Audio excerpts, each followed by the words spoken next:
Welcome to Brainfluence. I'm Roger Dooley. Today's guest is a bit of a departure from our usual roster of marketing thought leaders and human behavior experts, but she brings a message that will resonate with any business person who's trying to achieve long-term success. Judy Samuelson is a vice president at the Aspen Institute and is founder and executive director of their Business and Society program. For 10 years, Judy has been trying to disrupt Milton Friedman's narrative about corporate purpose and create a focus on building long-term value. She previously ran the Ford Foundation's Office of Program-Related Investments. Judy's new book is The 6 New Rules of Business, Creating Real Value in a Changing World. Welcome to the show, Judy. Nice to be here, Roger. Thanks for having me. Yeah, Judy, for starters, can you explain a little bit about what the Aspen Institute is and does? It depends on what part of it you touch. It's a significant organization. There are probably 50 different programs that are housed within the Aspen Institute. I think of it as doing two things. One, it through dialogue addresses long-term systemic problems, bringing people to cross different points of view and life experience to kind of wrestle with the problems and define the solution space and help communities move forward. And then it's also very much about leadership development, identifying change agents inside institutions to drive toward institutional change and kind of better equipping them with both kind of the courage and conviction to drive change. So our work is about business, and it's about aligning business decision-making for the long-term health of society. And we work through both leadership development and dialogue on this quest. Mm-hmm. And one thing that was kind of unusual about your bio, Judy, was that you talk about disrupting Milton Friedman's narrative, and that's not something you usually see in a bio. I'm curious, I'm sure that our listeners and viewers know that Milton Friedman was a famous Nobel Prize-winning economist, but explain just a little bit more about why he is important to your mission. Well, in exactly 50 years ago this last September, he penned an article in the New York Times Magazine that kind of went viral, in whatever we would have called going viral 50 years ago. It went viral, and it literally went viral in the sense that it grabbed the attention of scholars who worked in business management and thinkers who were trying to figure out how do we get to a better place in business. We had started to see, we're talking about the US now, we're trying to see US corporations facing more global competition, felt a little bit like they were losing their way, or, economists would say they were too fat, or, not somehow continuing to move at the pace of growth and as we had witnessed since the close of World War II. And so it was kind of a reckoning, shareholders weren't happy. And Milton Friedman's concept was basically put profit at the center of the enterprise. It's a single objective function. Think about shareholder value maximization, and everybody will benefit in the long haul. But stay focused very on this singular objective of profit maximization or shareholder value creation. So the reason it's important to our work is that ultimately single objective functions don't end up well. Whether it's shareholders or you're focused, even on consumers to the extent of closing out the other critical inputs to the health of the enterprise, successful companies are more complex than that. And as I write about, financial capital is no longer the scarce resource. It's really culture, it's, the value of employees, it's all of these intangible assets that really drive the valuation of firms, where financial capital is no longer as scarce as it was when Milton Friedman was writing. And so the idea of somehow orienting the company around shareholders as being the most valuable kind of quote unquote stakeholder is in fact an invitation to externalize costs onto other critical parts of the puzzle. So that's why we've been working to disrupt shareholder primacy for a long period of time, and the needle has moved on that. Yeah, I should point out to our audience that despite your last name, you are not related to Paul Samuelson. I verified that before we began recording, but you are apparently carrying on the work of Friedman's nemesis. So that's great. I wonder though, when we talk about shareholder value and profits, I'm wondering if really what we're talking about is more a time frame difference, because we've certainly seen how attempts to maximize short-term profits can lead to disastrous results for organizations. And I'm thinking things like Wells Fargo scandal, which I never would have anticipated in a million years in a company owned by Warren Buffett, that there would be this systemic corrupt practice going on. Just astonishing to me. And there are certainly any number of other examples. You talk about Enron as being a very bad actor in the book, rightly so.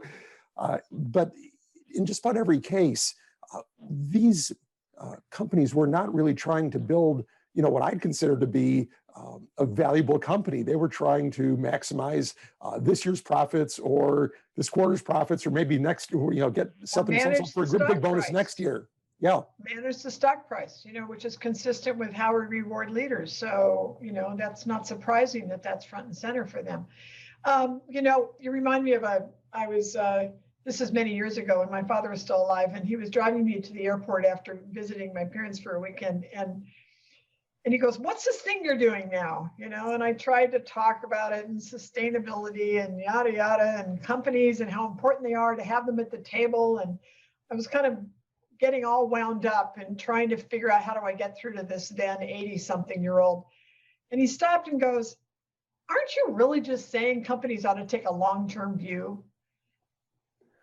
Yeah, that's what we're saying. It's if you're really oriented to long-term value creation, you start to see the lines converge between the health of the enterprise. If you want to define the health of the enterprise as kind of inside the gate, or in measures that only extend to the kind of the enterprise itself. But the lines start to converge on that with all of these other things that are absolutely critical to the ecosystem of the enterprise, whether it's, access to natural resources, whether it's the license to operate in whatever community you choose to land your business and would like to be able to operate from. These things, that's where the lines converge. That's why we always, you talk about that company, seventh generation, that's all about sustainable products. They name that out of this notion, that kind of Native American ideal of the Iroquois, that you need to be always thinking 7 generations out and thinking about decisions. How do they land for people who are going to be coming after you? And if business leaders had the incentive and the presence of mind and the ability to stay focused on that, we wouldn't have a problem.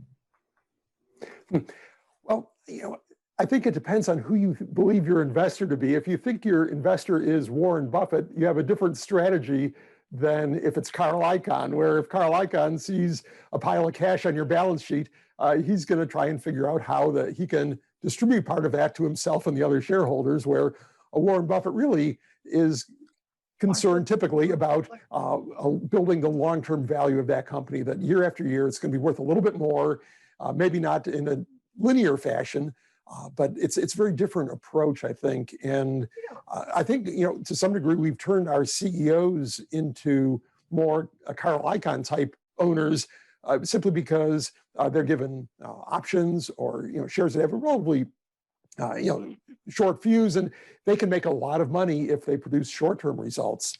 And it's probably many of these they aren't necessarily short-term thinkers, but good grief, if you can make tens of millions of dollars by making something happen in the next 12 months, chances are you're going to try and make that happen. Well, and as long as the stock is the single loudest signal in the pay package, that will continue to happen. I do write about that as being, this is a time of remarkable change, and there are forces that are driving business forward, and let's take account of those. But there are things that are holding us back, and the design of pay, of C-suite pay, is one of them. Mm-hmm.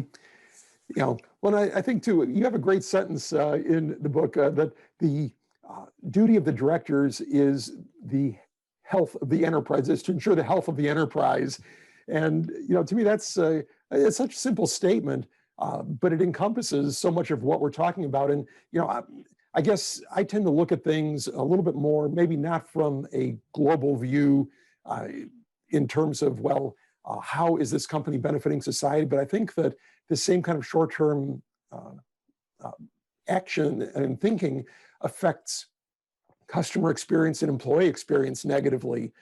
There are so many things that companies could do to improve customer experience, which is going to be important for the long-term health of the enterprise, but they don't do it because that's expensive. And we see that. I think probably there's a great example in the airline industry. You talk about the wonderful example set by Southwest Airlines and Herb Kelleher, where they do take that view of focusing on the customer, focusing on the employee, and then sort of letting the shareholders go along for the ride, and contrast that with the other big US carriers, where they're constantly trying to squeeze more seats onto the airplane, cram people in more, actually making for a worse customer experience, at least for their basic products, and often don't treat their employees all that well too. And to me, that's but there's another great example of that today. It's not just Southwest, although I do write about Southwest, and they are a classic example of a company. Herb Kelleher, who built that company, he understood that the heart of his success was really to focus on the employee and their well-being and their spirit of engagement, and their then, what we would expect, which is superior customer service and a fun experience flying. That was the notion that he put forward. But Delta came around, coming out of bankruptcy years back now.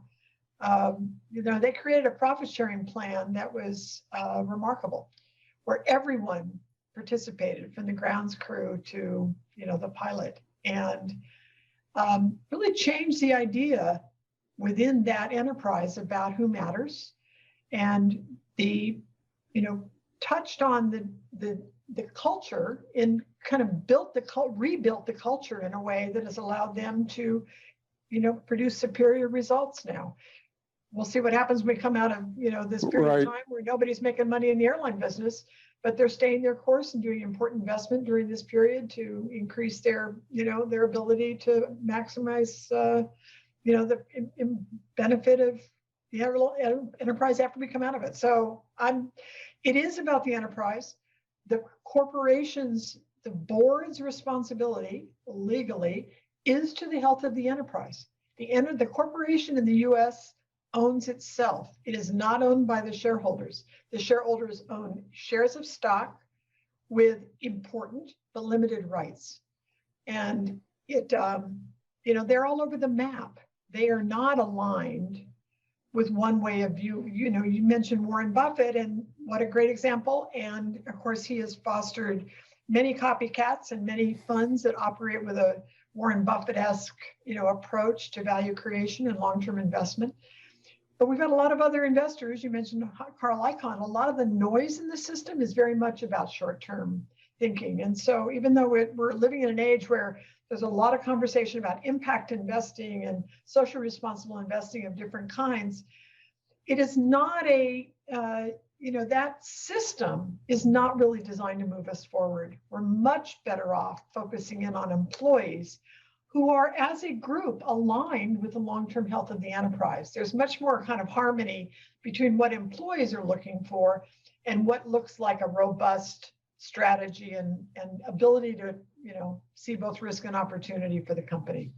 Mm-hmm. Yeah, I'd add to that too, that in the last rankings I saw for customer experience ratings, Delta was significantly better than American and United. They ranked much higher, and they are also, even coming through the pandemic, they have been doing things like blocking the middle seat for much longer than their competitors, which as a flyer, I have not flown in a year, so I'm probably not the person to ask, but I would certainly feel much more comfortable flying with the middle seat vacant under these conditions than sitting 18 inches away from a person I don't know or don't know where they've been. So Delta really seems to be changing their focus. And I've been a United 1K for years and years. But with this reset with the pandemic, I've been considering, gee, should I really switch to a Delta perhaps, just based on the kind of thing you're talking about? Because if you're going to jump, you know how those golden handcuffs work. It's not so easy to change airlines, but this would be certainly the time to do it if you were going to. Do it. Yeah. You also talk about how employees can be your allies in a changing world.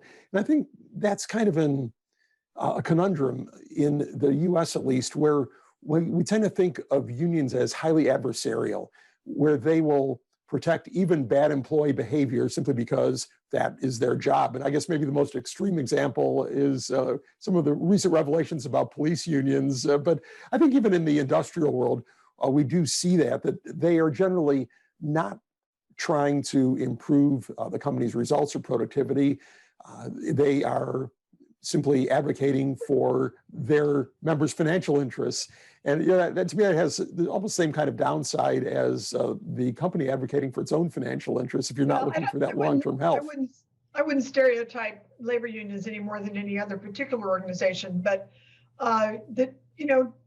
the old rule was that employees are a cost of operation. So, and as the stock market wants you to, minimize all costs.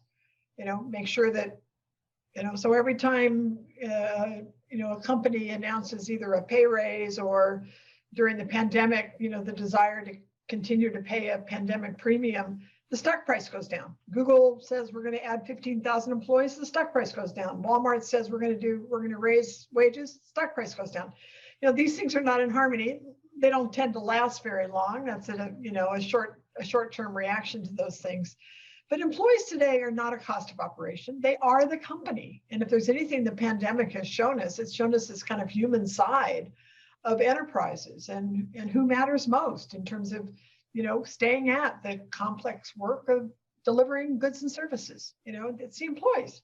They're the ones that are taking the risk, and they're the ones that take the most risk, not investors, about the long-term health of the enterprise. And so, employees today are your allies. They, in fact, are in an unusual situation, partly because of the change of generations, and millennials flooding into the, higher responsibility in the workplace, but it's probably always been the case. Employees are in the best position to see the risk to the enterprise and also the opportunities. If you kind of harken back to the conversation about quality management, which, kind of hit its peak in the United States in the 90s, the idea is that you empower employees because they're the closest to the action on the factory floor. They're best equipped to say, give them the power to say we need to stop production because we see something that's wrong. Think about the O-ring disaster, with the Challenger, or think about, of course, this horrible kind of years now that we've been living through with the denouement of Boeing and the tragedies that ensued because of their unwillingness to listen and stop and pause and say these airplanes are not ready. And so that's a real, I call it accountability from the cafeteria. Employees, because of their adept use of social media, their greater willingness to play a bridge between the issues that they think about that are kind of connected to the health of the community in which they reside or the planetary health that they relate to much greater degree than generations that maybe have come before. They, in fact, are the best equipped to identify risk and then, of course, to also see where the opportunity is in building an enterprise that really speaks to these questions, for which the employees are passionate and increasingly CEOs are asked to mirror that sentiment and also show leadership in these domains. That's a game changer. That has changed tremendously in the last decade and will continue to do so. Mm-hmm. How do you resolve a conflict? Like one example you cite in the book, Judy, that I was wondering about was Amazon and their facial recognition technology, which employees protested that Amazon was offering this to government agencies. I mean, I think there could be an argument there that, okay, some people find facial recognition scary, but you could have other people saying, well, hey, for our national security, it's important that Homeland Security have this, that we can identify potential terrorists or criminals entering the country and this sort of thing. But there's more of an emotional reaction by employees saying, well, hey, this is bad. It could be abused by police departments, for example. How do you sort out this kind of conflict where you can't you treat it don't like necessarily any other, agree? you treated it like any other business problem.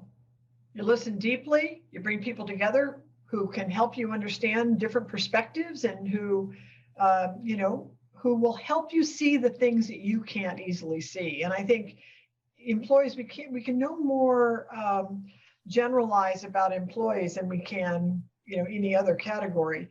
But it is helpful to have employees who are willing to speak to risks that typically would not be seen by the company that is eager to sell a product.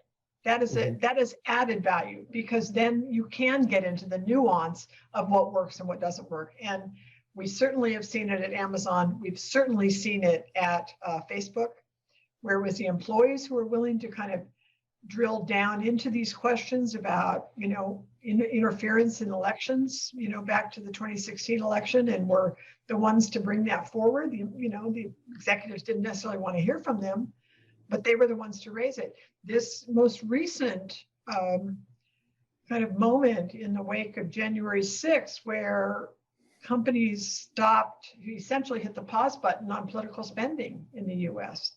They did that because their employees started raising the questions. That is another example of, is this complicated? Is there only one way to do things? No. But hitting the pause button in response to the employees' concern that the corporation's money was actually contributing to the denial of the election results and to things that employees by and large think are out of sync with the values of the enterprise and the health of the country. Mm-hmm. So employees can think about these things together, but they can also be kind of a bellwether for what are we facing as we move outside of the gate, and make sure that we're operating in a robust way vis-a-vis our license to operate. Mm-hmm. Are there any good examples of U.S. companies that have sort of a good partnership with their employees? Like companies in Europe often have employees, sometimes they're legally required to have employees sitting on their board. That is not the case here in the U.S. And I think that many U.S. managers or executives would kind of look askance at that practice. But are there some good role models in the U.S.?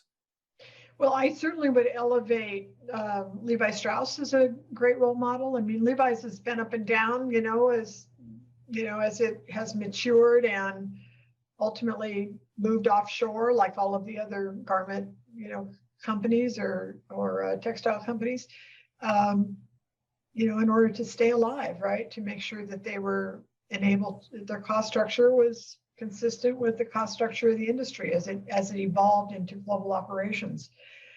And I think that because Levi has been a family-owned enterprise for most of its long now life, dating back to 1800s in California, I think that employees were always had a generous attitude toward employees and workers.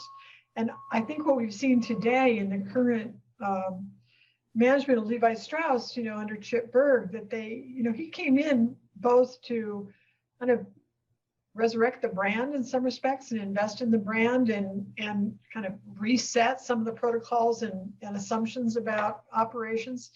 And they moved through that period, but they also unleashed, because they are an employee-centric enterprise and one that is eager to hear from others and can embrace they built that really embraces innovation that emanates from the employees. And so they just hit it out of the park time and again, overtaking the next move that allows them to elevate practices on their industry, whether it's about human rights or labor standards or environmental costs of operation and how to, reduce water usage and reduce use of chemicals and in distressing denim, and all of these myriad ways in which any complex global enterprise is both potentially deeply influential, but also has great costs without being very, very attuned to what those are and how to manage through them. So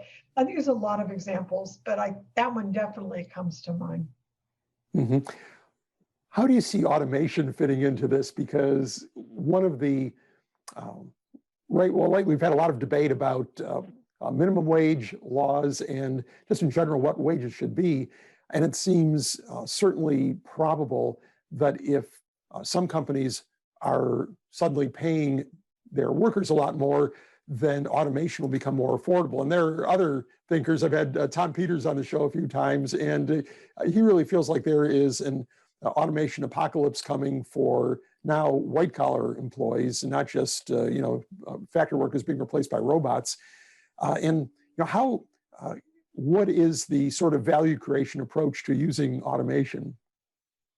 I don't know what the value creation approach is to using automation, but I do think that there's a need to step back and kind of reflect on what's our philosophy here. What are we really advancing, and what makes sense for our enterprise and for beyond our enterprise? Like what are the ethics of this question, and that will take us into understanding what are the unintended consequences here that we need to be attuned to. I think there's a host of questions that a thoughtful business would engage in as we start to replace more laborers with machines.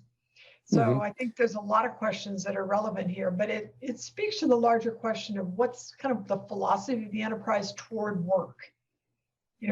When I got out of college, there were two responsibilities of companies, pay taxes and create jobs. We can't, neither of those can be taken for granted today. Taxes has been viewed as kind of a cost center, just a cost to reduce or eliminate if possible. And, and kind of the job creation question is up for grabs. We have so many companies. Somebody told me recently, I think this is documentable, that half of Google's real employees are contractors. That forces them to rotate them through. You don't have permanence, because if you were, then you'd be tripping a federal law in terms of what's considered an employee, what's considered a contractor. There's obviously a lot of foment about this, but taking a job and putting somebody on contract is, removing them from the security and the benefits and the opportunity for advancement and skill development that simply doesn't happen when you're siloed into a contract and intermittent contract relationship around delivery of a very specific skill or knowledge. And that's a big question as well. It's not just about automation. It's about what's the nature of work and what matters to the ecosystem of who we are. What has to be true in order for this company to flourish over the long haul? That has to go beyond the dollar and cents measure of success inside the company. Well, it seems like a lot of the questions you're raising, Judy, are sort of a matter of percentage too, where you talk about contract employees. If a big profitable company has fewer than half of its employees, for example, as being real employees, and the rest are all contractors, that seems kind of extreme. On the other hand, I could see a well-run corporation having some percentage. I don't know what the number is, 5%, 10%, as contractors, because they're operating at the fringe on those projects that may not have a long life. They're doing tasks or work that aren't necessarily part of the company's long-term mission, or they're in a highly uncertain environment, and all these things why you might have a contractor. But and another example, I think, is the resources that a company devotes to sort of nonprofit activities. And you give a wonderful example of Merck in there, who has funded for years or decades now, I guess, at least one drug that makes the company no money, but it cures a very tragic disease. And the company has simply taken it upon itself, since nobody else is willing to take on this role, of saying, we're going to make and distribute this drug, which I think is certainly admirable. I would imagine, though, there has to be, again, a percentage. Merck could not say suddenly, well, we're going to devote 2/3 of our efforts to, orphan drugs, because then the company itself would not be viable. Yeah. They'd be destroying long-term value. So how do you make that balance? Of course not. And when Roy Vagelos, who was the CEO of Merck, when they made this decision, the disease is river blindness, which is found in river valleys in Africa and beyond. Horrible disease. And the drug is Mectistan, and it's a cure for river blindness. What he understood, this wasn't about charity or philanthropy for him. What he understood is that how can I continue to expect the best scientists to come and work with us, those who are most committed to human health and who want to work through science and drug discovery to make a real difference in the world. How do I expect to continue to employ those people if we end up with a drug that doesn't actually have any commercial value, but is life-saving? So he was investing in what he understood to be at the heart of a successful enterprise. And it wasn't the first or last time that Merck made a decision like that. I don't mean that they're all about charity, but understanding kind of what's required to build goodwill with your employees and also with the communities in which you operate. And so Merck's a good operator in that respect and has been. Mm-hmm. And I think you bring up too the importance of a company's purpose. You know, what are we in business for? And once you define that, and I think it's important to, you know, I see so many corporate mission statements that are just gobbledygook that really don't provide any real guidance to people. And most importantly, they talk about whether it's putting the customer first, putting the employees first, but they don't really guide the behavior of the executives who end up making decisions to make this quarter's profits or this year's profits. And, you know, in the case of Merck, you're saying that investing in this drug was consistent with purpose. And not only that, the purpose of its people who are join the company in part, not just to earn a paycheck, but to help cure diseases. And so there was a good resonance there. But so many companies, I think, lack that. Employees don't get out of bed in the morning to make the shareholders more money. They get out of bed in the morning because they're interested in what they do, or they care about the product, or they care about, the professional services they're providing through being good customer relations or whatever their role is. It's that is the heart of the enterprise. And, smart managers understand that and are managing to that in new ways. Mm-hmm. And Judy, what's your take on Amazon? It seems like they're kind of an interesting sort of study in conflict, because on the one hand, Jeff Bezos has pretty much said, I don't look at the share price. Don't really care about that. If shareholders want to join me for the ride, that's great. But, I'm managing this business for its long-term potential. And he's very customer focused. From an employee standpoint, it's kind of, it seems to me, not being part of the company, but it's sort of a mixed bag where they've been exemplary in some of their training programs and education for workers, even outside their field. They've been a leader in increasing wages for their delivery workers and warehouse workers and such. At the same time, one does get the impression that they are in that sort of labor as one of the inputs to the whole process mode. What's your take on them? I said at the beginning that single objective functions don't really work very well for globally complex, significant enterprises. And I think that's what's really going on at Amazon. I mean, yes, they said, come along for the ride. And of course, what a ride, I wish I had owned some of that stock. On the other hand, if you're driving specifically to customer experience, customers ultimately rebound, as Amazon has proven, to price and convenience. Mm-hmm. And so we are awash in Amazon. It is rapidly become, I think, our second largest private employer in the United States after Walmart, and probably is on track at some point to be larger than Walmart. But you don't, if you're focusing just on the customer experience, like any other single objective, you tend to externalize costs onto these other pieces of the puzzle. And so, yes, shareholders have done very well, but, when Amazon wanted to, had identified New York City as kind of one of its second cities that it wanted to kind of replicate a corporate headquarters in, New York pulled the plug on it because they basically felt this wasn't necessarily an enterprise that they wanted to invest in much in, given what Amazon needed to extract in order to get New York City to commit to them. You don't want that either. That's not helpful. Of course, they're buying up warehouses all over New York. That's been reported widely in the press, and they decided they didn't need to go down this route. But it is, Amazon's an interesting case. I think it's revealed for all of us maybe some aspects of consumerism that are not, a long-term healthy driver of success for kind of other concerns that we might have. On the other hand, they are a globally significant enterprise. And by targeting Amazon, by their own employees in this case, but also by others, we've started to see significant change. And I think we will get to a point where we look back and see Amazon as having been an important contributor to the redefinition of the responsibility of corporations when it comes to climate change.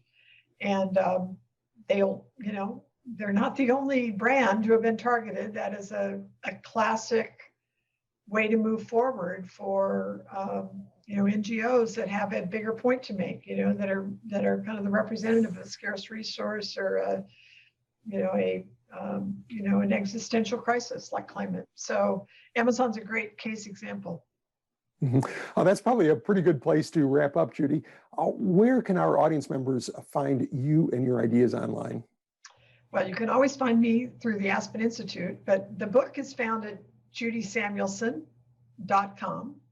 And you can obviously Google to find the book and find out more about it. You can buy it on Amazon. You can also find it at your local bookstore if you want to order it through them. So it's basically available wherever books are sold. Well, we will link to your website, your books, and any other resources we spoke about on the show notes page at rogerdooley.com/podcast, where we'll have audio, video, and text versions of this conversation.